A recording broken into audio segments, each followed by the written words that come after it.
Hello again, watch friends. Welcome back.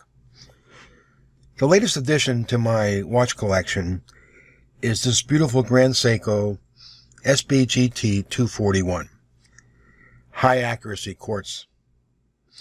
With its emblematic Grand Seiko Zaratsu finishing and plus or minus 5 seconds per year accuracy, this piece is now a permanent part of my collection. I'll have a full review very soon. Recently, while enjoying a wee dram of some Balblair 2003 single malt scotch and a fine Arturo Fuente Don Tomas No. 3 cigar, I started thinking about Grand Seiko. And I started thinking about a watch that doesn't exist, but exists only in my imagination. And I thought, what if? Now, Grand Seiko, like almost all watch brands, is very secretive about their future products. Understandably so.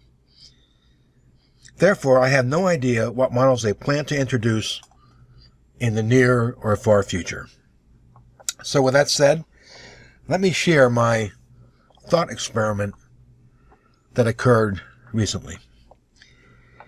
The Grand Seiko 241 is a 39mm watch that's about 10 millimeters thick. What if Grand Seiko was to make a super slim mechanical watch with the exquisite Grand Seiko finishing? What would I like it to be? First, I'd like it to have the 241 dimensions, because they are, for me anyway, just about perfect. So I'd want the watch to be no larger than 40 millimeters in diameter, maybe closer to 39. 39 would be fine. Thickness. Although 10 millimeters is pretty thin, I'd like it to be closer to 9 millimeters though, if possible. And it would have to be a manual wind only watch. Partly because I like hand wind watches. Having to wind them every day or two increases, I think, the connection between me and the watch. And partly because a manual movement would help achieve the thinness that I want. Further, a manual caliber in a watch adds to its uniqueness, since these are more scarce than automatics. I would want the superb finishing on the dial, hands, hour markers, case, and bracelet that Grand Seiko is known for. But I'd also want Grand Seiko to step up their game with regard to the movement.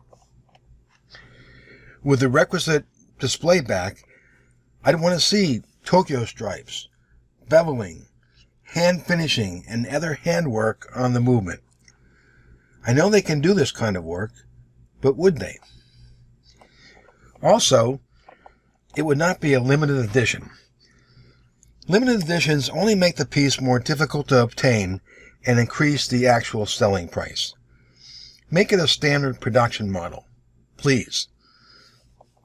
Lastly, price it comparable to other brands' similar offerings.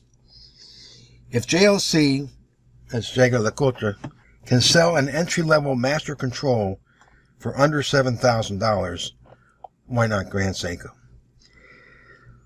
So I think if Grand Seiko were to introduce a piece as I've described, it would be a runaway success. They wouldn't be able to make enough of them. And it would further burnish their image as a brand that can do more than just make extremely high quality and beautiful conservative watches. Clearly able to compete against those Swiss watches we all know and love. What do you think? Would you buy a watch like this? Do you think it would compete successfully against the big Swiss names? Or even the small independent watch brands?